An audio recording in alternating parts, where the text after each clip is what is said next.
Hey guys, ஆரம்பத்துல எல்லாம் வானவில் அப்படின்னு சொன்ன உடனே உங்களுக்கு என்ன ஞாபகம் வரும்?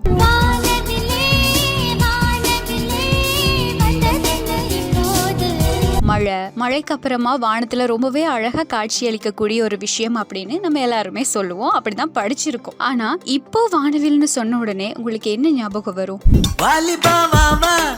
வட்டம் அடிக்கலாம், வந்ததே சட்டம், கொட்டம் அடிக்கலாம். இல்ல, இது சிரிக்கிறத தாண்டி நுணுக்கமா சிந்திக்க வேண்டிய ஒரு விஷயம். LGBTQIA+.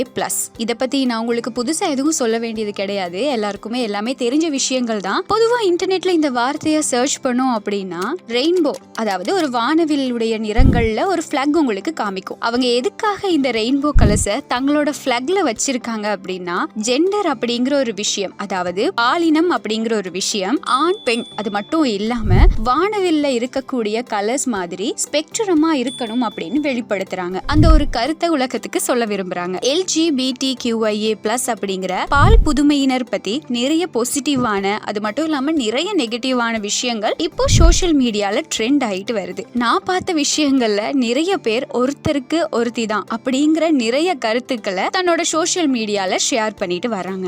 ஆனா இப்போ இது ட்ரெண்ட் ஆனாலுமே கூட ஆரம்ப காலத்துல இருந்தே இந்த மாதிரி விஷயங்கள் நடந்திருக்கு. 1861ஆம் ஆண்டுல பிரிட்டிஷ் கவர்மெண்ட் IPC செக்ஷன் 377ல ஓரின சேர்க்கையில ஈடுபடுறவங்க சட்டத்துக்கு கீழே தண்டிக்கப்படணும், இது இயற்கைக்கு புறம்பானது அப்படின்னு சொல்லியிருக்காங்க. அநேகமா நிறைய யூரோப் கண்ட்ரீஸ்ல மட்டும்தான் இந்த விஷயத்தை லீகலைஸ் பண்ணியிருக்காங்க. இந்த ஒருவனுக்கு ஒருத்தி அப்படின்னு சொல்றது எல்லாமே இயற்கையால நம்ம கட்டமைச்சுக்கிட்ட விஷயங்கள் மட்டும்தான் அப்படின்னு சயின்டிபிக்கா நிறைய பேர் சொல்லியிருக்காங்க. பாலின ஈர்ப்பு அப்படி இல்லைன்னா செக்ஷுவல் ஓரியன்டேஷன் அப்படின்னு நம்ம சொல்ற விஷயம் ஒரு குறிப்பிட்ட வயசு, அதாவது பியூபரிட்டி அடைஞ்சதுக்கு அப்புறமா நமக்கு எந்த ஜெண்டர் மேல ஈர்ப்பு ரொம்ப அதிகமா இருக்கு அப்படிங்கறத நமக்கு உணர வைக்கக்கூடியது அப்படின்னு சொல்றாங்க. நேச்சர், சயின்ஸ் இது எல்லாத்தையுமே தாண்டி சினிமால கூட இது பத்தி நிறைய மூவிஸ் ரிலீஸ் ஆகியிருக்கு. ஹிந்தில மஜாமா அப்படிங்கிற ஒரு மூவி, இலங்கையில ஃப்ரங்கிபாணி அப்படிங்கிற ஒரு திரைப்படம், கோபால்ட்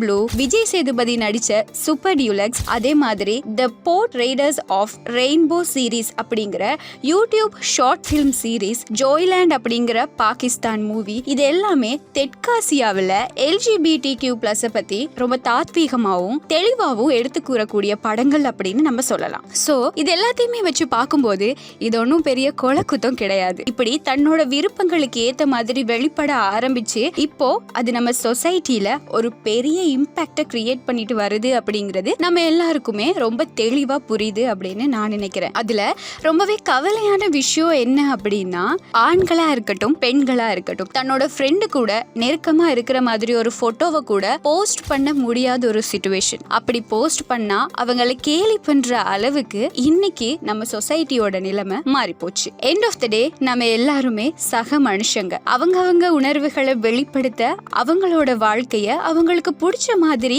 யாருக்கும் டிஸ்டர்பே இல்லாம வாழ கண்டிப்பா கடவுளால படைக்கப்பட்ட எல்லாருக்குமே உரிமை இருக்கு. சோ அவங்களுடைய உணர்வுகளுக்கும் நம்ம மதிப்பு கொடுக்கணும் அப்படிங்கிறது எங்களுடைய கடமை. So let's spread positivity.